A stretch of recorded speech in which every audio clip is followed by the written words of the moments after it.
गुरुदेव जय गुरुदेव। जय गुरुदेव नाम किसका, जय गुरुदेव नाम किसका, जय गुरुदेव नाम किसका।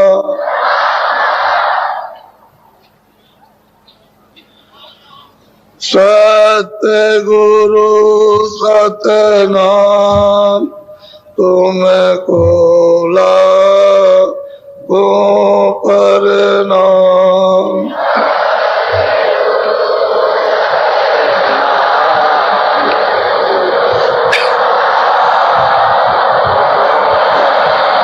कोटिन सूरज चांद सितारे,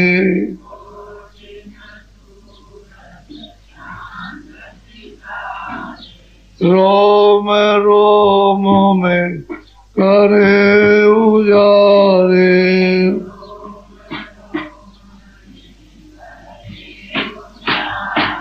रोम रोम में करे उजारे।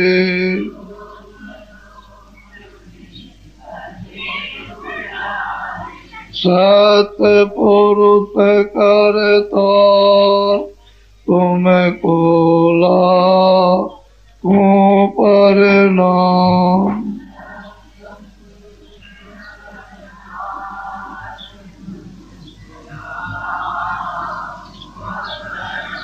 अरबों सूरज चांद सितारे,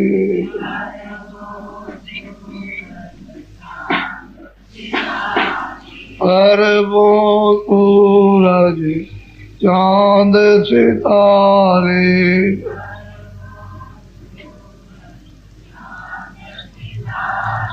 रोम रोम में करे उजारे।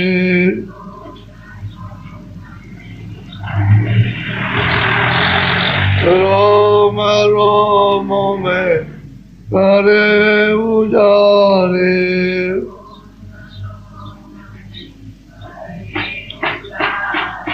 अलख पुरुष करता तुमको लागो प्रणाम।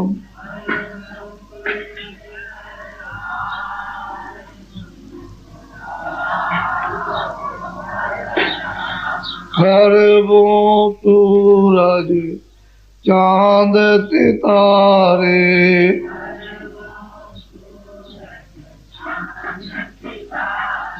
अरबों सूरज चांद सितारे।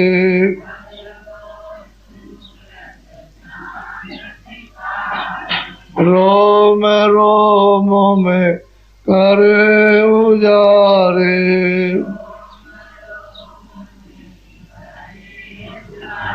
रोम रोम में करे उजारे।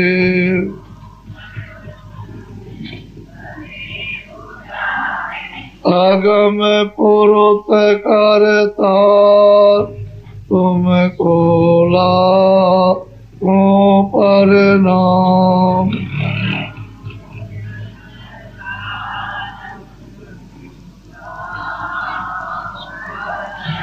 नील नील शशि मान उतारे,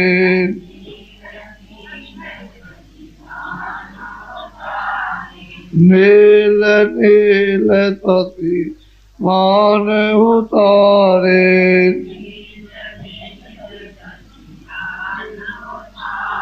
रोम रोम में करे उजारे।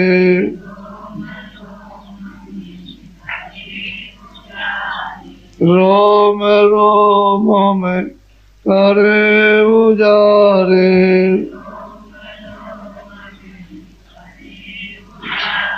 अनामी पुरुष करता तुमको लागो प्रणाम।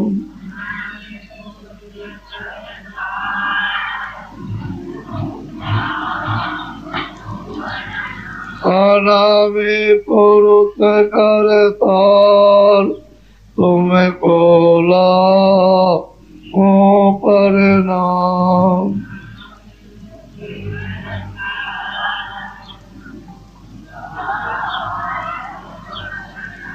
काम और क्रोध लोभ मोह में बुद्धि पागल हो जाती है, तो ये जीव बेचारा क्या कर सकता है? ये इसके लिए विकार है, ये दुश्मन है। इसको हमेशा जीवात्मा को रास्ते पर नहीं लगने दिया, गिराते ही रहे। इसलिए इस जगत में कहते हैं बंधन जब टूटेगा जब महात्मा मिलेंगे और रास्ता मिल जाएगा, तो ये बंधन धीरे धीरे धीरे धीरे कम हो जाएंगे। जैसे जैसे कम होते जाएंगे वैसे ही साधना में आप अग्रसर होते जाओ। ये पीछा नहीं छोड़ेंगे तो आप क्या साधन कर सकते हैं? कुछ नहीं कर पाओगे। ये बंधन तभी टूटते हैं जब महापुरुष मिलते हैं। और ये मोटे बंधन है, ये जगत के गुरु भक्ति से काट। कहते हैं जो जो गुरु आदेश दे उस शब्दों का आप पालन करो तो ये कट जाएंगे मोटे बंधन। अब रह गए चित्त के बंधन, जो जुगों जुगों से चित्त चिंतन करता आया, अब वो रस्सी की तरह से बंधा पड़ा हुआ, न मालूम कितने जन्म हुए वहां बंधा है। तो मोटे बंधन जगत के गुरु भक्ति से काट, और झीने बंधन चित्त के कटे नाम परता। कहते हैं फिर सूरत को नाम के साथ जोड़ दो, तो जितने भी झीने पहले के जमा जो भंडार है वो सब खत्म हो जाए, उन तारों से कट जाओगे, छुटकारा हो जाए। जब लग मोटे जाए नहीं, जब तक ये बंधन मोटे नहीं जाते झीने कैसे जाए? वो झीने चित्त के बंधन जा ही नहीं सकते। जब दिन रात आप वेद पढ़ते रहो, दिन रात पूजा पाठ करते रहो, दिन रात रामायण पढ़ो, दिन रात भागवत पढ़ो, दिन रात आरती करते रहो, ये जा ही नहीं सकते, ये जाएंगे नहीं। तो जब बाहर के नहीं जाएंगे तो अंदर के क्या जा सकते? ताते सबको चाहिए, सबको चाहिए जितने भी नित्य गुरु भक्त कमाए, हमेशा उनके आदेश का पालन करो, काम हो जाएगा, काम हो जाएगा। महात्माओं ने बहुत सरल सुलभ रास्ता अख्तियार किया जो सबकी समझ में आ जाए, वही तो वजह है। तो कल आपको बताया था कि मनुष्य मंदिर ये अमूलक है, और दरवाजे पर आ गए हो। दरवाजा तो जब छूट गया था, जब 84 और नरकों में चले गए तो दरवाजे से दूर हो गए, फिर ये दरवाजा मिलता नहीं। तो कितने युगों और कितने कल्पों के बाद आपको मनुष्य रूपी मंदिर में दोनों आंखों के मध्य में दरवाजे पर बैठा दिया। ये सबसे ऊंचा स्थान है, इससे बड़ा और कोई भी स्थान नहीं। जब जीवात्मा को ऐसी जगह बैठा दिया ऊंचे से ऊंचे स्थान पर कि अब तुम यहाँ से ऊपर ले जाओ, नीचे से तो आए हो, ऊपर लेते चले जाओ, तो अपना नर्तन बेकार व्यर्थ मत करो, नहीं फिर लौट जाओगे। क्योंकि जो तुम कर्म करोगे उसका भोग भोगना है, उससे छुटकारा किसी का हो नहीं सकता। जो भी अच्छे बुरे कर्म करोगे उन सब को भोगना है, मैं ब्याज के। तो जब दरवाजे पर आ गए हो तो ऊपर निकल चलो। अब वो युक्ति चाहिए, रास्ता चाहिए, भेद चाहिए, उसका कोई साथी चाहिए उसको जानने वाला, तो वो भेद बता दे, युक्ति बता दे, और कहेंगे देखो दरवाजे पर ऐसे बैठ जाओ, ये बैठने का तौर तरीका है। बस जो वो बता दे कि ऐसे बैठो तो आपको करना चाहिए। इसमें कितने लोग हैं कि आप देखते भी थे, सुनते भी थे, आनंद भी आता था, ज्ञान भी होता था, लेकिन तुम पर क्या भूत सवार हुआ कि नशा और मस्ती में तुमने कह डाला कि मैं ये देखता हूं, ये सुनता हूं। मैंने आपको मना किया था कि देखो बच्चों, ये अमूलक धन है, ये गोपनीय भेद है उस मालिक का। इसको जितना हजम करके रखोगे उतना जल्दी प्रकट होगा। तो आपने एकदम बकवास और कह दिया कि मैं देखता हूं। तो जब से बंद हो गया तब से चिल्ला रहे हो। और हमने तुमसे कहा था कि हम एक बात तुम्हारी नहीं सुनेंगे। पीछे से मत कहना कि भाई बाबा जी ने कहा। हमेशा आपको कूट कूट के समझा देता हूँ, क्योंकि वो तो मैं जानता ही हूँ कि जब भजन करोगे तो तुम पर नशा चढ़ेगा। हमारी बात को पहले याद करके रखो, क्योंकि तुमने तो कोई कमाया नहीं। मेहनत की होती तो दर्द होता, मुफ्त का माल मिल जाता है तो बताओ तुमको दर्द किस बात का। तो वो ऊपर बैठे हुए नाराज हो गए, उन्होंने बंद कर दिया। अब तुम रोज चिल्लाओ, ऐसा नहीं करना चाहिए। यही बात है कि गोपनीय जो दरवाजे में बैठे हो, रास्ता चलने वाले से रास्ता लो, जो आता जाता है, जो मंजिल पहुंच चुका, जो पार हो गया वो आता जाता, उससे रास्ता ले। और फिर बैठ करके थोड़ी सी तो वो आदेश का पालन। इधर के बंधन भी आपके फौरन ढीले होते हैं। जैसे ही उधाव से ध्यान लगाओ, ये वो कम हुआ और इधर लगा, तो पहले तो गुरु की तरफ लगाना, ये उधर से हट जाए गुरु की तरफ लग जाए, तो गुरु क्या करता है, इधर लगा देता, फिर इधर लगाता है कि सूरत को नाम के साथ जोड़ना, उससे प्यार का लगा देता। तो दोनों काम बन गए कि इधर से हटे गुरु से लगाया, बंधन टूटे छूटे, और फिर उसके बाद में अंदर में सूरत और नाम के साथ जब जोड़ दिया तो वो बंधन ये भी छूट गया, बाहर का अब अंदर का हो गया। तो उनका काम अलग है और हम लोग उसको समझ नहीं पाते। जैसे किसी डॉक्टर, हम देखते हैं डॉक्टर के यहाँ जाओ ना तो पैर भी पटको और हाथ भी पटको, सिर भी पटको। ये बताओ डॉक्टर कैसे दवा देगा और औजार कैसे लगाएगा चीड़ फाड़ करने का? कि तू तो हाथ भी पटक रहा है, सिर भी पटकता है, पैर भी पटकता है।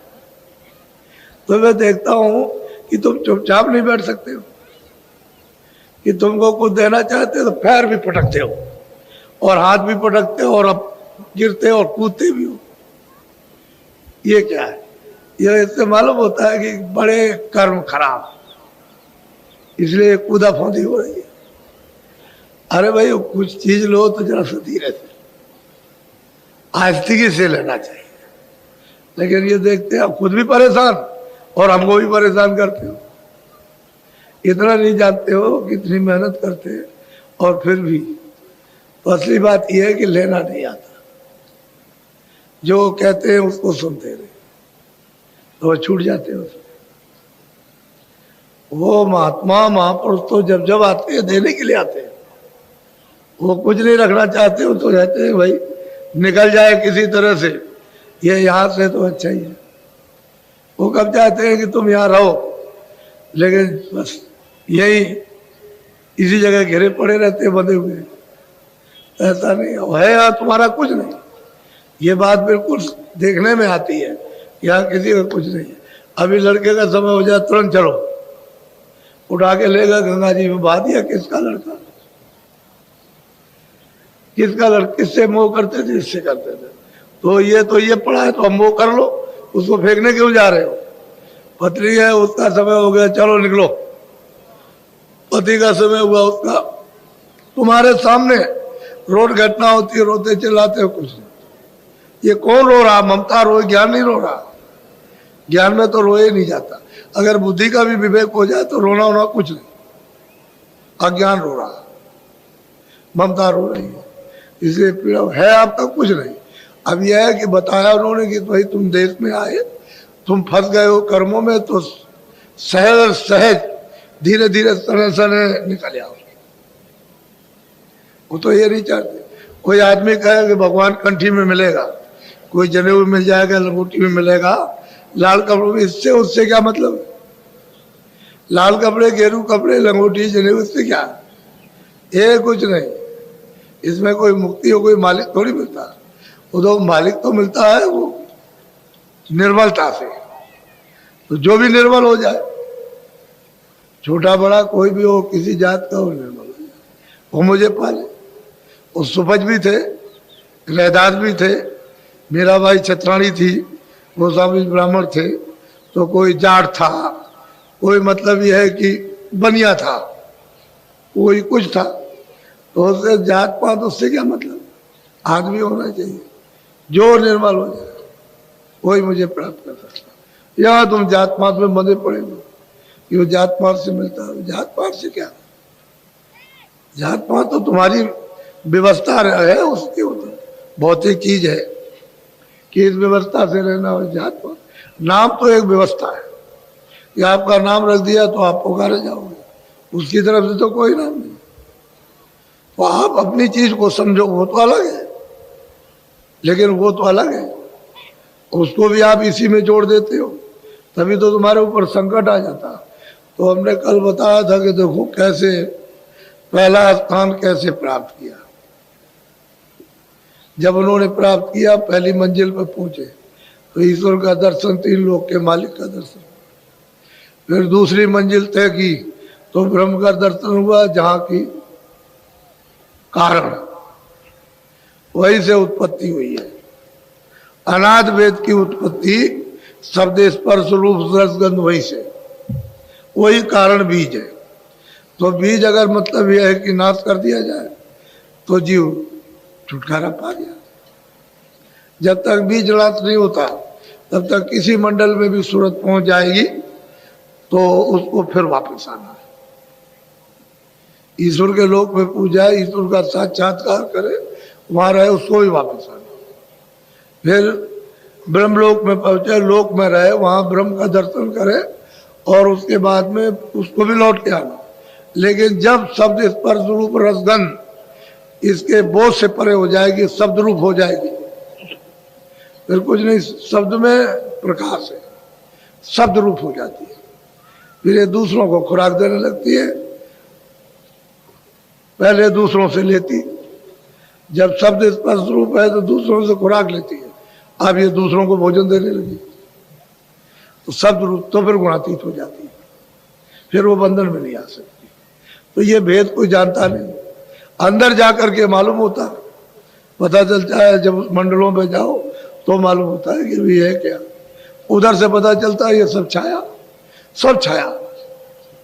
और छाया पकड़ते पकड़ते कितने बादशाह है, कितने महाराजे, तमाम लोगों को कत्लेआम कर दिया, तमाम लोगों की हिंसा कर दी, तमाम को मार दिया, लेकिन पड़ा उनके हाथ कुछ नहीं, छोड़ के चले गए। हाँ, छाया किसी के हाथ में है। इतना धन और दौलत सतयुग का, त्रेता का, द्वापर का और मतलब ये कलयुग का, और वो सब का सब।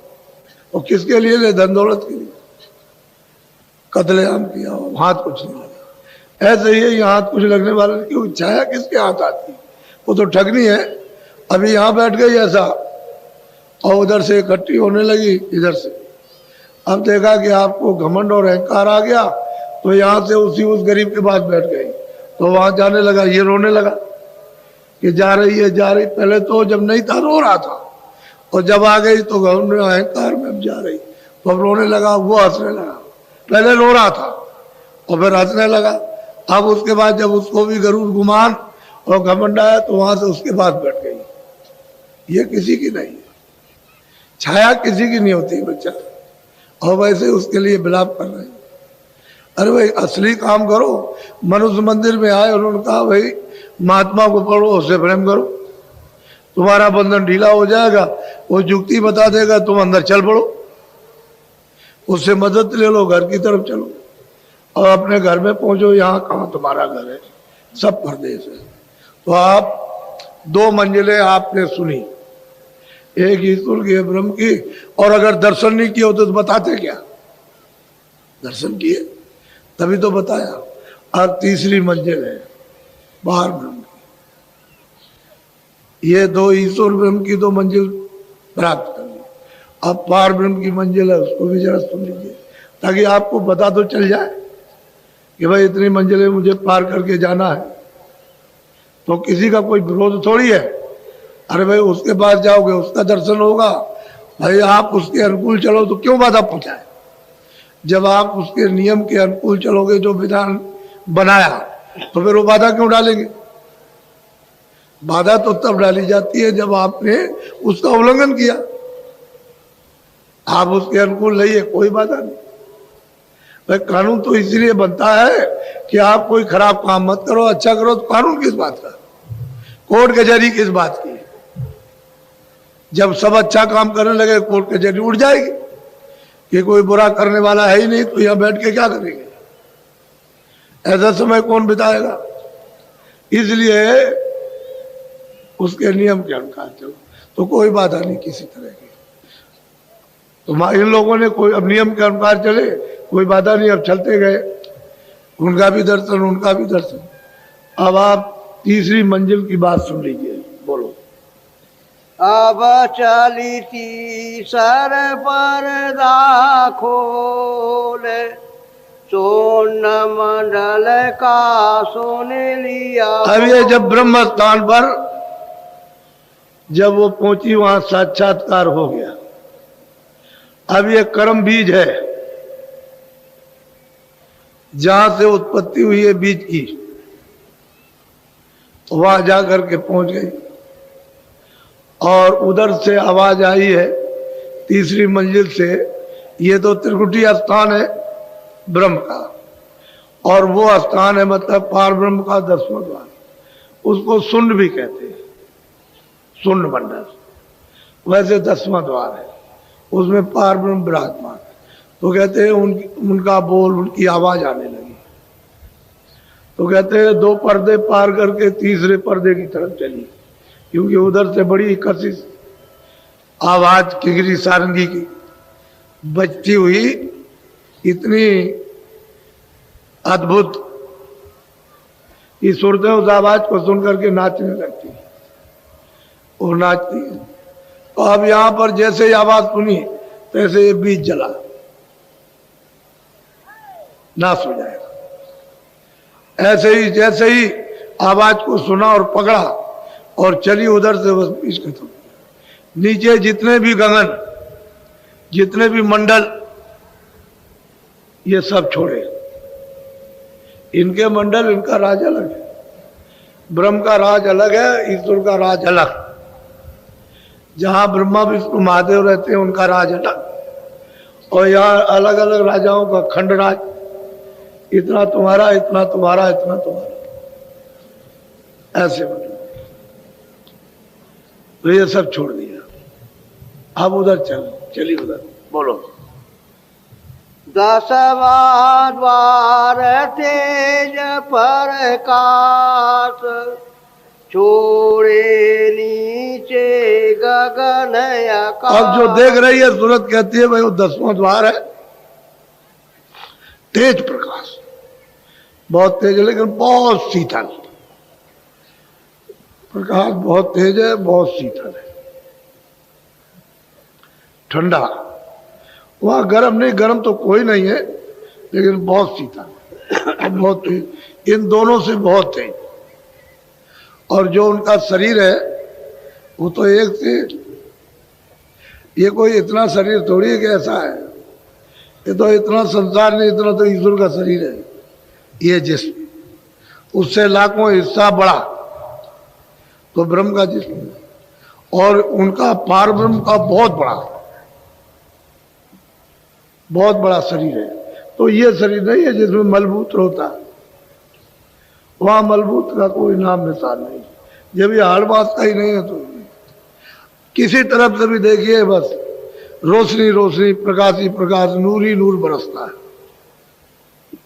अब वो कहते हैं कि जब मैंने उसको पकड़ा, उस बोल को, उस आवाज को पकड़ा, उस शब्द को पकड़ा, उस नाम को पकड़ा, उस बाजे को, तो क्या देखता हूं कि 10वां द्वार है और बहुत तेज प्रकाश, बहुत तेज रोशनी। बोलो। मान सरोवर किए स्नान। अब वो सूरत कहती है कि जब मैं उधर गई तो मैंने किया, बड़ा भारी मानसरोवर है, इतना बड़ा मानसरोवर है कि ये जितने आपके अगर एक एक कण का एक एक लोक, मृत लोक बना दिया जाए तो ये सब उसमें डाल दीजिए, सब उसमें समा जाएगा, इतना बड़ा है।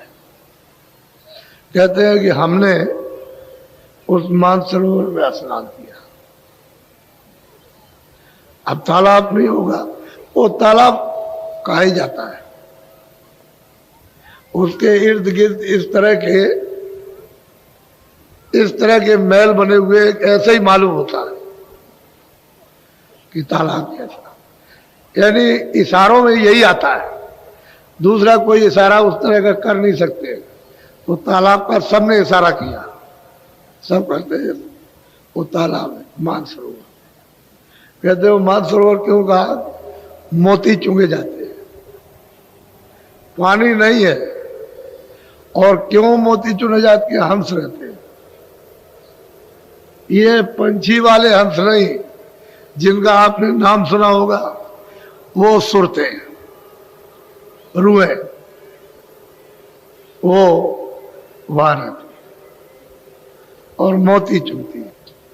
कहते हैं हमने स्नान किया, सब धो डाला, जो कुछ भी इधर का था सब छोड़े, गगन आकाश, सब सूरज मंडल, चांद मंडल, तारागणों के मंदिर, अनेक ब्रह्मांडों, सब को छोड़ दिया।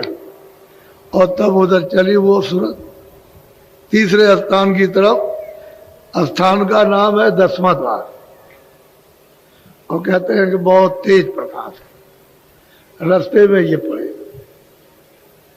अब जब तालाब इतने बड़े बड़े हैं तो लोग तो बहुत बड़ा होगा, इसलिए पार ब्रह्मांड तो पार ब्रह्मांड है। बोलो।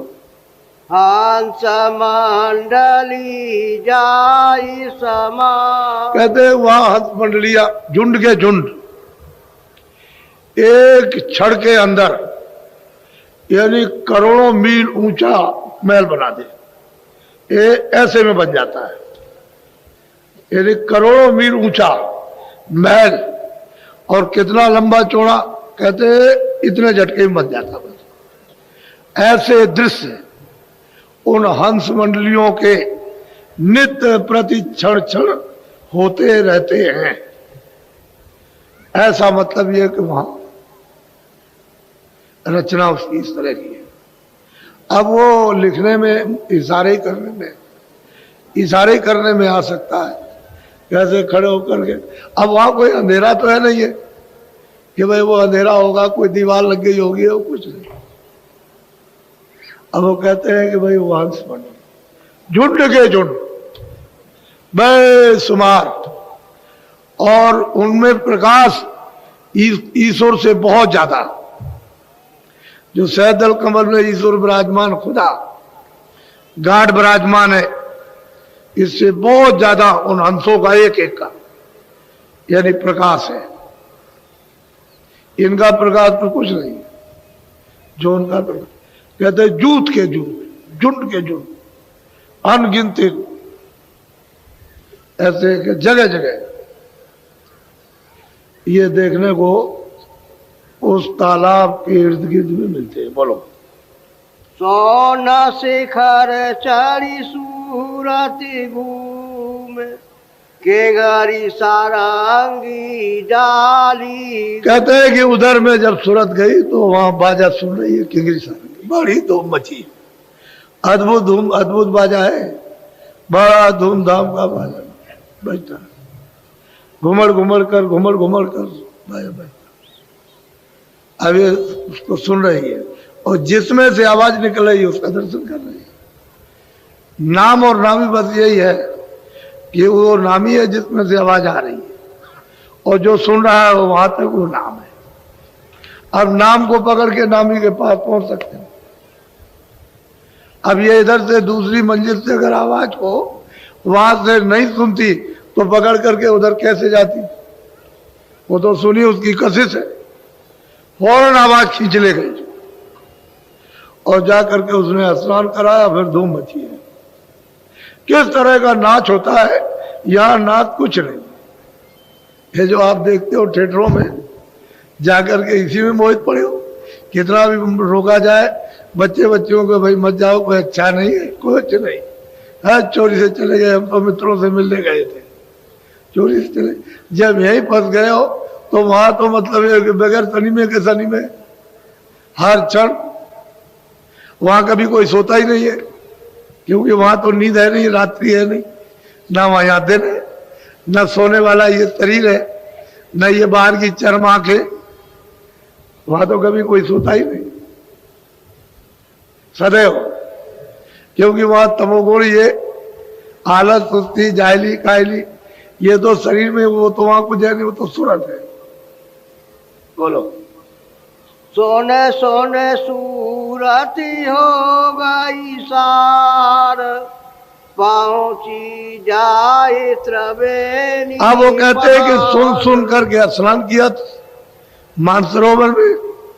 अब वो इतना जोर का प्रकाश है उस मानसरोवर में ऊपर से पड़ता है वहां, तो प्रकाश में जब स्नान करती है तो उस रोशनी को बर्दाश्त करती है, सहन करती है। नहीं तो ऊपर की रोशनी अगर जाएगी ऊपर तो बर्दाश्त नहीं कर सकती, तो रोशनी उसे बर्दाश्त करना पड़ेगा कि ऊपर टिक सकती है कि नहीं टिक सकती है। इसलिए उसको स्नान किया कहते हैं। उसकी धूमधाम से कहते हैं कि उन बाजों में जब वो रली मिली उसमें रत हुई तो उधर जा करके ऊपर की तरफ उधर जाती है तो त्रिवेणी, गंगा जमुना सरस्वती साफ, लेकिन ये नदी नहीं है गंगा जमुना। लेकिन दूसरा कोई प्रमाण नहीं गंगा ही जमुना का है कि गंगा जमुना ये एक धारा काली है और एक बिल्कुल एकदम सफेद, वो तीन धाराएं हैं, तीन प्रकार की। इसलिए उसका प्रमाण ये सब शब्द ऊपर ही से आया, यहाँ गंगा जमुना का नहीं है, ऊपर से आया। और वहां वो असली त्रिवेणी संगम है। अब वहां जब सुरतें जब जाती हैं वहां स्नान करती हैं तो मतलब ये वो धारा, बोलो महासोन काना कालीन, गुप्त भेद जायली नाची। अब वो कहते हैं कि जब वहां पहुंची 10वें द्वार में पारब्रह्म, इसी को पिया पद कहते हैं, दर्शन किए उस पारब्रह्म को और वहां से ऊपर से आवाज आती है महासुन यानी भंवर गुफा, जो सोहम पुरुष विराजमान सोमस्मृति वृत्ति अखंडा तुम्हारी रामायण में लिखा है। तो दूर से कि नाका आ रहा नाका, अब करीब आ रहा है। अब ये मतलब ये है कि त्रिवेणी संगम जब उसमें स्नान उसने किया वहां, अब वो पार जाएगी। ये भी छोड़ दिया, ईश्वर को भी छोड़ दिया, ब्रह्म को भी छोड़ा, अब पार ब्रह्म को भी छोड़ दिया। अब वो ऊपर जाएगी महात्मा भंवर गुफा की तरफ। बोलो अंध घोर जा भारी फेर, सातर पालंग जाका। कहते हैं कि वहां अंधघोर क्यों है? वहां कोई अंधेरा तो है नहीं, लेकिन प्रकाश इतना है कि वहां चकाचौंध, यदि दृष्टि उस प्रकाश को बर्दाश्त नहीं कर सकती तो बिल्कुल आंखें बंद हो जाती। इतना घोर यानी प्रकाश कि उसमें मतलब है कि काम नहीं करती आंख, जब तक बर्दाश्त न करने उसको। इसलिए तो जगह जगह बर्दाश्त करना पड़ेगा। जब सूरत यहाँ बैठती है और जब आँख खुलती है, जैसे रोशनी आज बंद हो जाती, हिलती है, बर्दाश्त करना पड़ेगा। लेकिन इस मैदान में अगर कहीं अंदर चली गई तो मतलब यह है कि खरब जोजन नीचे, खरब जोजन नीचे चली गई। अब आप खरब जोजन, यहाँ क्या है खरब? सूरज इधर से निकलता है, जैसे डूबता है, कितना है यहाँ बताइए? खरब जोजन नीचे, और खरब जोजन ऊपर चली जाएगी तो कितना हो गया? खरब जोजन होते। इसलिए कुछ और बात है जो आप ये सब, जब सूरत अंदर में जगती है और चलती है तो सब अनुभव करती जाएगी। जो मस्ती और नशा चढ़ता है वो वही जानती है। इसलिए महापुरुषों का कौन भेद जान सकता? कौन उनको पहचान सकता? किसने पहचान पाया? हमको तो कोई आज तक नहीं मिला जो ये कहे कि मैंने पहचान लिया। वो किसी को पहचान करा दें वो तो बात अलग है, और किसी को पहुंचा दें वो तो अलग। वो तो सबने सिर पीटा ये कदमों में, और लेकिन ये नहीं कहा कि मैंने जान लिया, ये नहीं बताया। बोलो। बानी चारे गुप्त जा उठती, सूरत रागिनी नई नई सुनती। कहते वहां चार गोपनीय अरे लोग हैं, और जो चार गोपनीय लोग हैं सब लोगों से बड़े हैं, बड़े बड़े लोग। अब ये तुरते वहां सुनते उस बारे, लेकिन भेद किसी ने नहीं खोला। जितने भी महात्मा उधर से गुजरे हैं और जो भी सुनते हैं उधर जाएंगे, उन्होंने सबको मना है। जब तक उसका आदेश नहीं होगा तब तक कोई नहीं खोलेगा। इसलिए आप भाग्यशाली हो। बोलो। जनकार अद्भुत का बरनु, सोने सोने धोने मन में। कहते हैं कि विविध बात की अद्भुत जानकारें आती हैं, और कैसे वर्णन किया जाए, क्योंकि उसका कोई निशान भी चाहिए। उन आवाजों का या कोई निशान नहीं है। तो कहते हैं अब क्या बताएं। अब यही कहा कि सूरत जब यहां से जाएगी, रास्ते में चलती जाएगी, पहुंचेगी मंजिल पर, तो अपने ज्ञान को, अपने बोध को अपने आप प्राप्त करेगी। बोलो। हाँ। पाचयंड रचना ताकीनी, ब्रह्म पाचता में हुई। ये सब सतपुरुष के निकाले हुए। उस सतपुरुष ने सतलोक से सब अलग अलग मंडल बना करके और इनको वहां बैठा दिया। ईश्वर भी वहीं से आए, ब्रह्म भी वहीं से निकाले गए, पार्वती भी वहीं से, सतलोक से, महाकाल पुरुष भी, सब जितने भी है सब वहीं से। लेकिन ये सब मंडल किसके बनाए हुए? सतपुरुष। अरे पूरे मंडल अंतो बना दिए, और फिर बाद में इनको अपनी धार पर भेजा। वही शब्द पर नीचे इनको उतारा, अपने शब्द पर उतार करके ठेका बना करके इनको बैठा दिया। और ये सब लोग अपने अपने मंडलों में, अपने अपने स्थान पर सब के सब उसी सतपुरुष के ध्यान में लगे रहते हैं। उसके बगैर, उससे तो सब थर-थर कांपते हैं।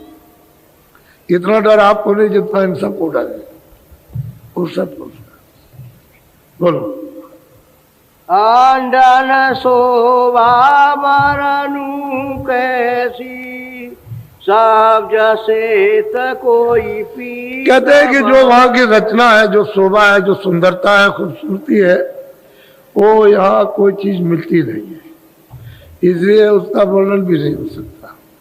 इशारे इशारे हो जाते हैं कि कोई चीज ऐसी मिल जाए, उसका इशारा कर दिया जाए, लेकिन वो तो आनंद ही बिल्कुल अलग है। सुंदरता ही अलग, रचना ही अलग है उसकी। बोलो। लाखे लाखे अरबता सुपरमाना, यह अंडायते तो कहते हैं कि भाई ये जो आपका 3 लोग जो है, ये ब्रह्म पद और ईश्वर पद और ये सब, ये कहते कुछ नहीं। तो जैसे कि एक बालू का कण है, ऐसे दिखाई देता है। तो जब यहीं पर दिखाई देने लगा तो वहां पर सत्यदेश में, सत्यलोक में, वो तो सागर है, फिर इसकी उसकी क्या तुलना हो सकती है। लेकिन यह है कि उस मालिक ने अपनी मौज मर्जी से, जो उनकी मर्जी थी वो तो समर्थ है, उन्होंने ये रचना रची और हम लोग सबके सब वहीं थे, आनंद लेते थे। वहां सुख दुख का कोई नाम निशान नहीं था, मौत थी नहीं। अब वहां से हम लोग को भेज दिया। सही बात तो यह है कि ये कह के भेजा था कि तुम ये गंदगी को, सबसे नीचे का हिस्सा, नीचे वाले हिस्से में गंदगी थी पर पता नहीं चलता था, ये सब मसाला था लेकिन बहुत खफीफ। तो उसी मसाले के साथ जो सुरतें थी, कहा तुम चले जाना, उसको सबको वहीं छोड़ देना, और तुम चले आना। तो ये नहीं आना चाहती थी, ये सब प्रार्थना करने लगी सबकी सब। तो उन्होंने कहा अच्छा हम संत बोध भेजते हैं। तो उनके साथ में अपना बोध साथी उतार दिया और ये कहा कि वो हमारा बोध हमेशा रहेगा। तो उसी को कहते हैं गुप्त संत। वो हमेशा रहे, एक भी सूरत रह जाएगी तब तक वो यहाँ रहेगी, और वो हमेशा दरबार में आते जाते रहते हैं, सबसे मिलते हुए जाते हैं, सब मंडलों में।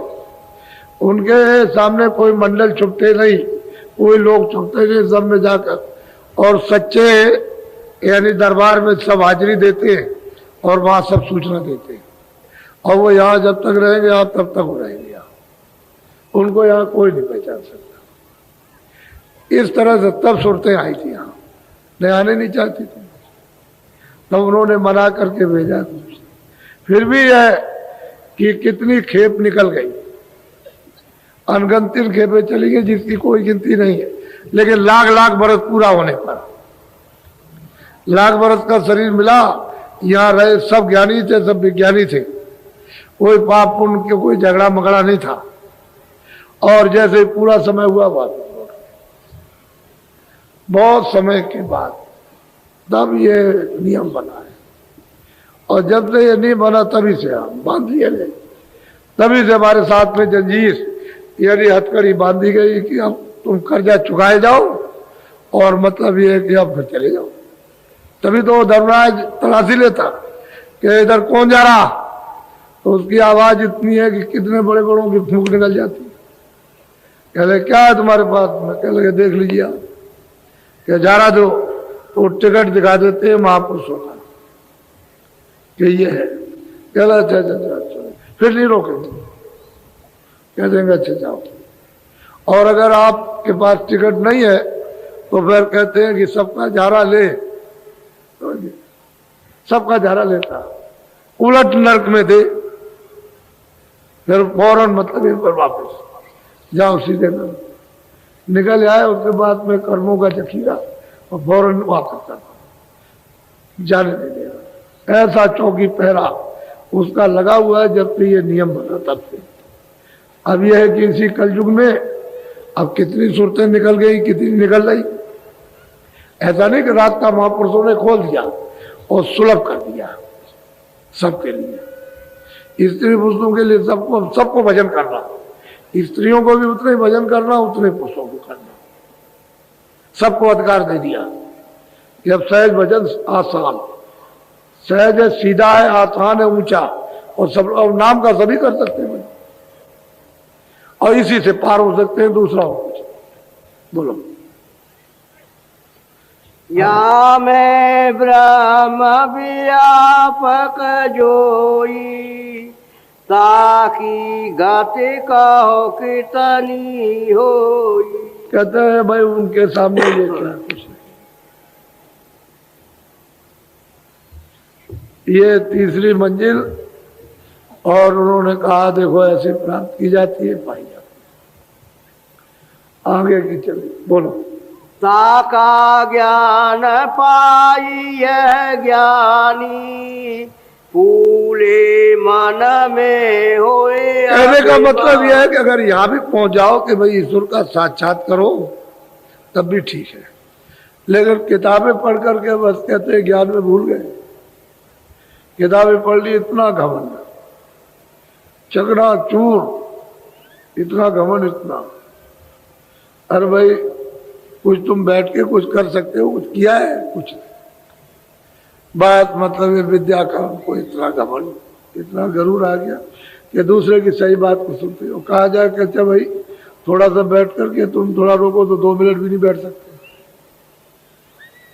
लेकिन घमंड हो। तो कहते हैं ये भौतिक विद्या है, ये टेढ़ा कर देती है। अगर विवेक ना रहेगा तो गए। और ये भौतिक विद्या इसलिए कम से कम बुद्धि को तो सम रखना चाहिए, लेकिन बुद्धि को क्रोध में, अहंकार में, गरूर में, तो कहते हैं इसी में भूल गए, उनको भी कुछ नहीं मिला। जाने उन्होंने ध्यान लगाया, उनको भी कुछ नहीं मिल पाया।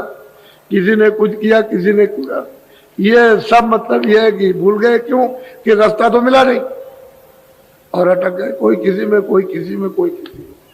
जो जिसमें समझता चलो ठीक हम कर रहे, और कर कोई ठीक नहीं रहा। क्योंकि जानने वालों के पास पहुंचे तब तो पता चले। अब जानने वाला कोई मिला नहीं तो समझते हम जो कर रहे हैं वही ठीक है। तो आपके कहने और समझने से तो नहीं बनेगा। बोलो। मेढक सी गति न की जान, कूप समुद्र जाने अभिमान। यही बात है। 2 सिपाही फौज में नौकर थे। अब देखिए मतलब माया की गति को देखिए। बहुत प्रेम था उनका, एक ही मतलब माँ के थे दोनों पुत्र, और एक ही जगह नौकरी उनकी थी। छुट्टी आ रहे थे,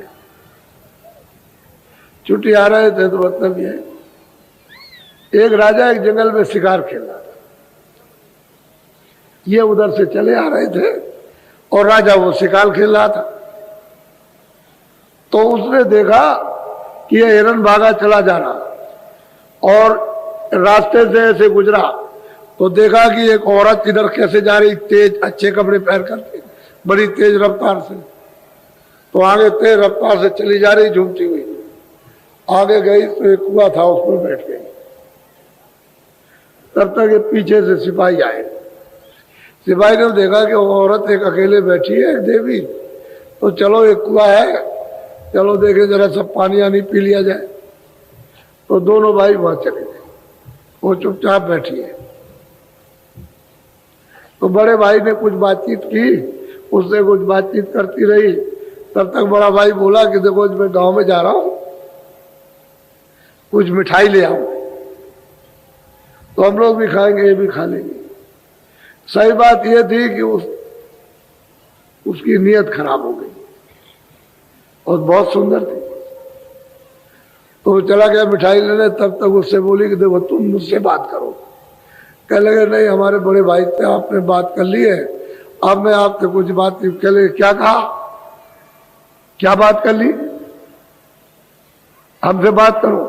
भाई एकदम से बिगड़ करके उसने फाड़ दी, ये कपड़े फाड़ दिए और ऐसे बैठ गए। तब तक वो बड़ा भाई उधर से आया, देखा कि सब कपड़े फटे हुए। तो किसने फाड़ दिए? किसने फाड़ दिया? बस उसने निकाली उसमें से तलवार, उसके झोले में थी छोटी वाली, उसने भी निकाली और मारा उसने भी मारा। तो उसके भी लग गए, वो दोनों मर गए, दोनों मर गए। देखिए माया करूं। और वो तो ये सब खत्म हो गया मामला। वो राजा देख रहा था, वो सब इसकी करतूत को देख रहा था और बड़ी तेजी के साथ चलती।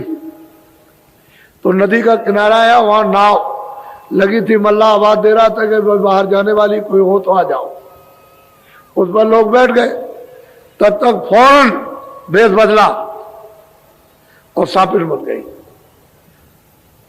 अब नाव तो छोड़ दी, अब साबिर बन गई। तो कभी इधर कभी इधर, तो सब लोग कोई इधर कोई उधर, कोई इधर भगा कि सांप आ गया, सांप आ गया। तब तक एक तरफ हो गए सब के सब, और वो नाव डूब गई। ये सब राजा देखा। देखो फौरन मतलब ये कि वेद बदल लिया और नाव में चढ़ गई, और उसके बाद में वो मर गया, उसके बाद उस पार गई। तो ब्राह्मण का भेद बना लिया, तिलक लगा लिया, और बैठे हुए तो राजा गए उस पर, कहा भाई मैंने तुम्हारा ये सब कुछ देखा कि तुमने ये किया, तुमने ये किया, तुमने ये किया। कहले भाई मैं कुछ नहीं करता हूँ, मुझे जो उसका हुक्म होता है वही करता हूँ, उसके हुक्म को बजाता रहता हूँ, मैं कुछ नहीं करता। कह लगे अब क्या करो? कह लगे ये नियम बताएंगे क्या करेंगे, लेकिन तुमने तो देखा कि वहां क्या किया, यहाँ क्या किया, फिर क्या करेंगे फिर ये। अब मैंने जो ब्राह्मण का भेद बनाया है तो क्या करूंगा तुमको नहीं बताऊंगा, मुझे जो हुक्म देगा वो करूंगा। कहने का मतलब एक माया छाया अपने अपने कर्मों का किस तरह से मुजरा कराती है, हिसाब ले लेती है। इसीलिए तो कर्म क्षेत्र मैदान है कि आप जो कर्म करोगे सब आपको भोगना, और बिना महापुरुषों के इन कर्मों को कोई नाश नहीं कर सकता। महापुरुष ही नाश करेंगे, कोई नहीं, दूसरा कोई कर ही नहीं सकता, क्योंकि कहाँ इनका खाता लिखा हुआ है वो महापुरुषों को मालूम है कि वहां क्या क्या कर्म है, उनको तो पता है। जब तक वो खाता फट नहीं जाएगा तब तक तुम कैसे रिहा हो सकते हो। इसलिए आप जो प्रार्थना नहाते वक्त में आपने की है कि हम शाकाहारी रहेंगे, तो बिल्कुल पक्का कि जो कुछ भी हमने अभी तक किया भूल में जैसे भी, वो तो हमने कर लिया। अब हमारा वही क्षमा किया जाए, हम नहीं करेंगे। क्यों? आप क्यों करते हो? क्यों किसी को मारते हो? चाहे गाय हो, चाहे बकरी हो, चाहे पशु हो, चाहे पक्षी हो, चाहे बच्चा हो, चाहे बच्ची हो, चाहे स्त्री हो, चाहे पुरुष हो, सबका बदला आपको देना, कोई भी नहीं बच सकता। ये राजा लोग कत्ल कराते हैं और फौज लड़ जाती है और ये करा लेते हैं अपने स्वार्थ के लिए, तो क्या राजा को भोगना पड़ेगा? बचने वाला वो भी नहीं है। वो ये कहता हो कि नहीं हमने तो नहीं किया, वो तो लोगों ने किया, वो कुछ नहीं, वो तो भोगना, सजा मिलेगी, कोई बचेगा। इसलिए कहते हैं तब करो तो राज का प्रलोभन के अच्छा राज ले लो, तो राज ले लिया तो फिर आपने भोगे नरक को चले गए सीधे। इसमें गुंजाइश की बात नहीं। और तब करो त्याग करो। अगर वो कहे कि राज ले लो तो वो हमको राजनीति तब मालेंगे, तब उधर जाओगे। ये छोटी छोटी चीज हो, फौरन टूट पड़े, गिर गए अपने को, बस अपने को खो गए। अरे कुछ त्याग तो होना चाहिए, कुछ क्यों दूसरे की चीज लेते हो? आप अपनी मेहनत करो, उससे शरीर का, जब प्रारब्ध आपकी बनी हुई है तो दूसरी चीज क्यों लेते? आप अपना मतलब मेहनत कीजिए, मेहनत से शरीर का पालन पोषण हो तो उसकी किस्मत बनी हुई है, वो तो उतना उसको मिला ही है। अब आगे के लिए कुछ करो जिससे कि फिर तकदीर बन जाए, फिर आपकी प्रारब्ध बन जाए, किस्मत बन जाए। इसलिए किया जाता है जो पीछे का वो तो भोग ही रहे हो, वो तो आपको श्वास पर मिलेगा। अब उसको आप समझते नहीं हो। महात्मा जब समझा देते हैं तभी होता है। तो कहते हैं कि भाई तीसरा पर्दा भी खुल गया और तीसरे स्थान को भी धनी को वहां के मतलब ये कि पार ब्रह्म को भी देखा, प्राप्त कर लिया। अब आगे की तैयारी शुरू हो गई, तो चौथे पद में जाएगी, फिर उसके बाद में फिर पंचम, जो सबका शहंशाह, सबका शहंशाह, सबका बादशाह है, इन सभी का, हमारा तुम्हारा सबका वो है। इस तरह से रास्ता, और वही नाम का रास्ता है, दूसरा कोई सड़क नहीं। नाम ही से आए और नाम ही से वापस जाओगे, उसी से उतर के, क्योंकि दूसरा तो मंडल में कुछ है ही नहीं। जिस मंडल में जो वही नाम, अब दूसरा कहोगे दूसरी कोई चीज आ जाए तो नहीं। तो नाम से उतर करके आए और नाम छूट गया, नाम मिल जाए, शब्द मिल जाए तो वापस हो जाओ, और कोई रास्ता।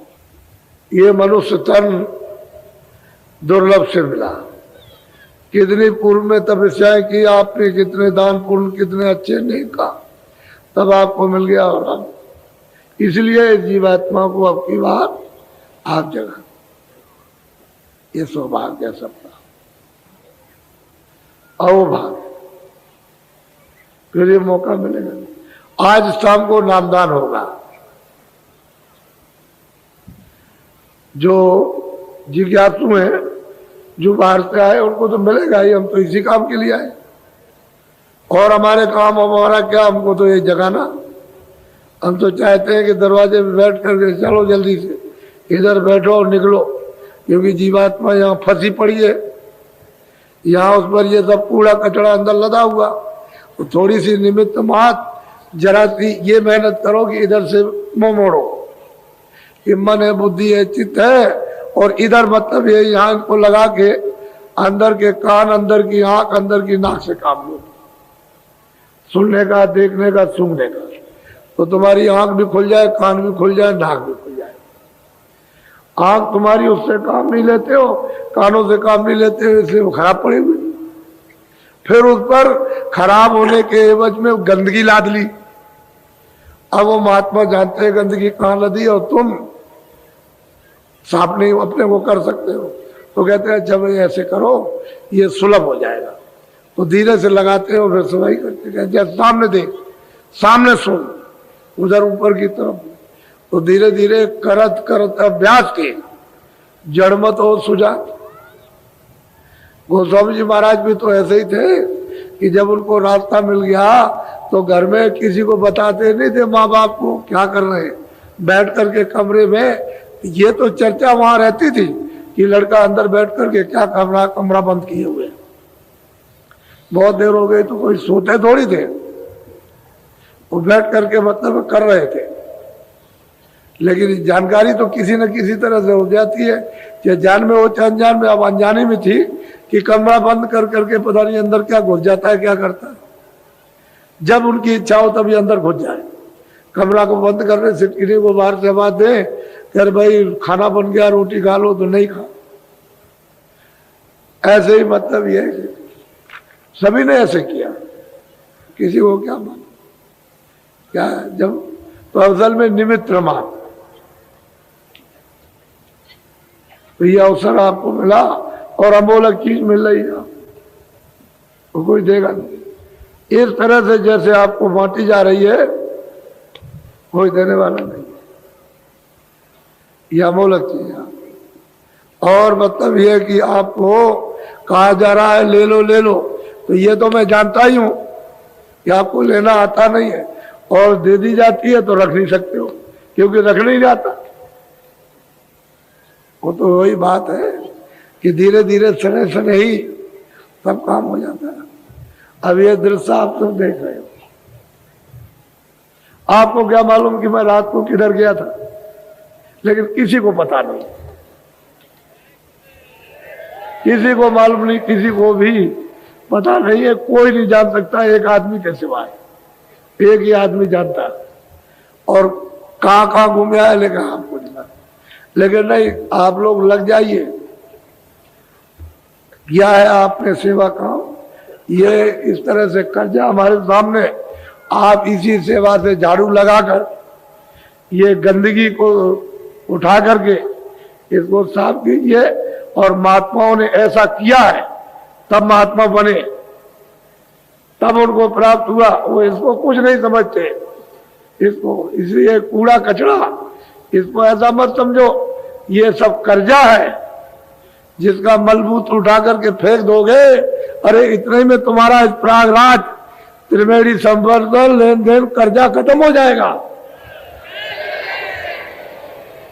तुम दिल से करो, मतलब ये हृदय से, स्वेच्छा से। ये बाबा जी ने मतलब ये कहा था, भाई कर्जा किसी का पानी पिलाना, रास्ता बता देना, किसका ये किस किस बात से, किस तरह से, जो पहाड़ का पहाड़ रखा हुआ है, मैं कर्जा ब्याज